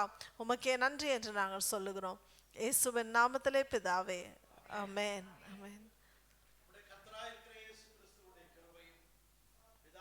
தேவனின் அன்பும் பரிசுத்த ஆவியானவருடைய அந்யோன்ய ஐக்கியமும் நம் அனைவரோடும் நம்முடைய தேவனை நாம் முகமுகமாய் சந்திக்கும் வரை கூட இருந்து வழி நடத்தி காப்பதாக. ஆமென். ஆத்துமாவே